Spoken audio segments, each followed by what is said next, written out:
This is episode 139 of Zen and the Art of Real Estate Investing with my guest, Gabe Cole. Gabe is the founder and team leader of Realm Residential, brokered by Real, same brokerage that my team is at. He is a real estate agent, investor, flipper, and coach with hundreds of homes flipped.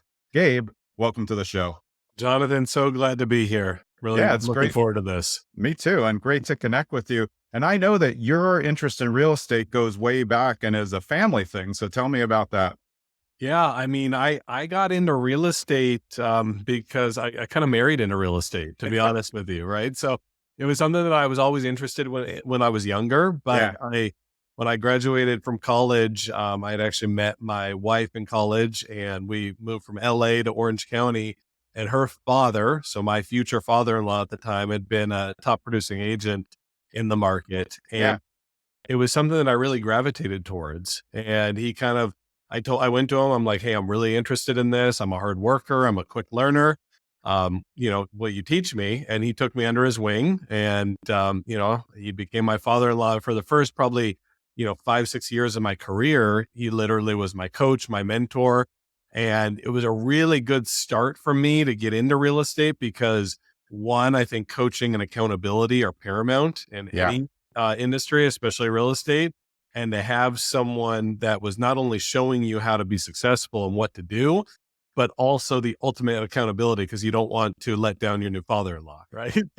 Yeah, there's an enhanced level because I learned everything on investing from my dad, but I felt like I could screw around with it a little bit. He's not going to get in trouble, but yeah, you really have to show up, at least until you got married. Then you're like a little bit safer.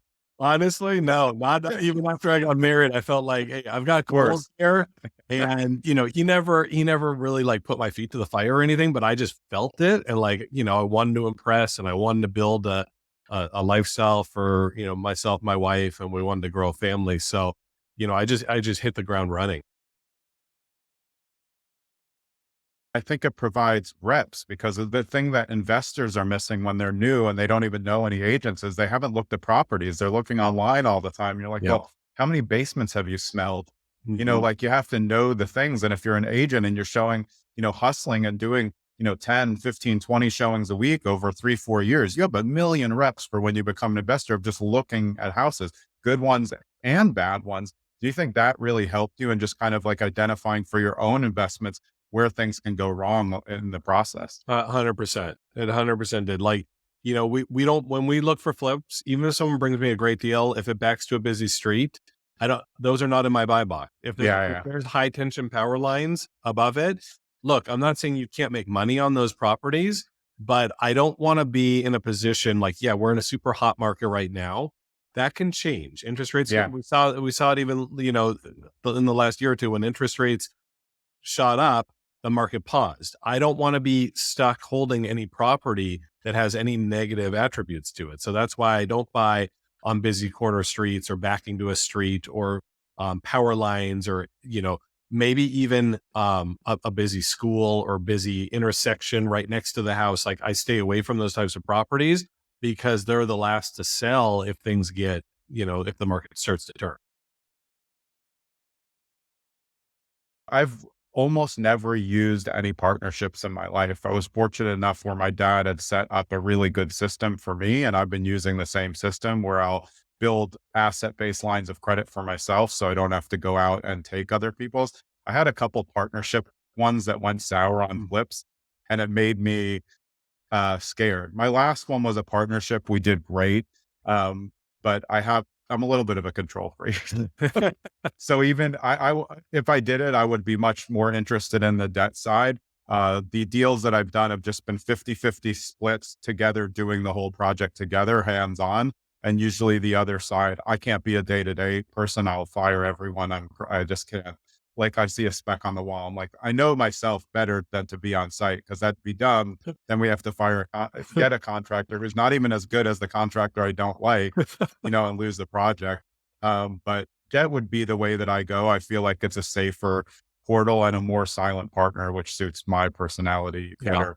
But I think you explained it well. There are good opportunities there. And I think for someone who's younger, who has skills and they're working with a parent, an equity thing is better. Maybe they're kind of in on it together. But if you have someone who's busy, they don't really want to participate and they'd like to get a better return, that's a great option. They're going to make more money than they're making in the bank or, trying to day trade in like Right. 1 hour of free time a Right. week. Exactly. Yeah. So how many is the most flips that you've had going at a time, and what are the the problems that come with that? Yeah. So we can talk about the construction side. Right now I've got 3 going. I've probably never had more than maybe 5 going at once. Um, and it's really important to have a system and a process. And even I'm always looking to grow and improve my business. And even recently, we fired one contractor, we brought on another contractor, and we thought we vetted him well, and we're having problems with that contractor too. Yeah. So in construction, I think it's very easy for flippers because margins could be tight. I think it's very common for, hey, who can I find to do this for the cheapest? And I Yeah. think that is the biggest mistake I you agree. can make. And I've made it. So I'm Yeah. sharing that with you. Like I've hired the cheapest bid on the paint job, and the paint job looks like crap. And then Yeah. you've got to redo parts of it or redo it, right? The countertop guy, right? Like the seams are terrible, right? Like Yeah. you Yeah, get but what that you pay for. if I'm not making 100 grand, it just doesn't, it's a too much time that I would have to spend or pay for management Yeah. to make it worth it. So right now in my market, it's really just not available to make that. You have to be in the higher price points, but I have traditional home buyers bidding on, what used to be renovation properties for me. Is that happening for you? Like we have so much desperation here that absolute dumps. We're in there and I can see like really regular home buyers buying it, think it's an easy renovation. I'm like, I mean, are you guys crazy? Like, this is a no way. So it's like very hard. Like, I'm not going to overbid for anything. So there's really Right. nothing out in my market to get. Have you seen that though We in your area? we do see that because in our area there's a lot of cash buyers, and it's very interesting. Even if they're first time home buyers, and even if it's not their money, like mom and dad are literally helping Yeah. them Yeah. buy the house, right? And so you do see in certain neighborhoods, especially like in Newport Beach, like if it could be a tear down property for 2.5 to Yeah. 3 million. And you've got people that are paying cash on it because they're going to build their own home, Yeah. competing with the builders and the developers. Right. So we do see that. I actually do not source many of my deals at all on the market. Yeah. The majority of all of my deals are sourced off market, um, just because it's gotten so competitive on the market. Unless you have some sort of inside information, or the agent calls you up like, hey, this guy didn't perform. My Right. seller's desperate. They're willing to cut the price another 100 grand. Like, Yeah. that type of scenario if it's on market. But just going out there, I don't spend a lot of my time going out there and bidding on the listings that are on the market because it's a big Yeah. time suck.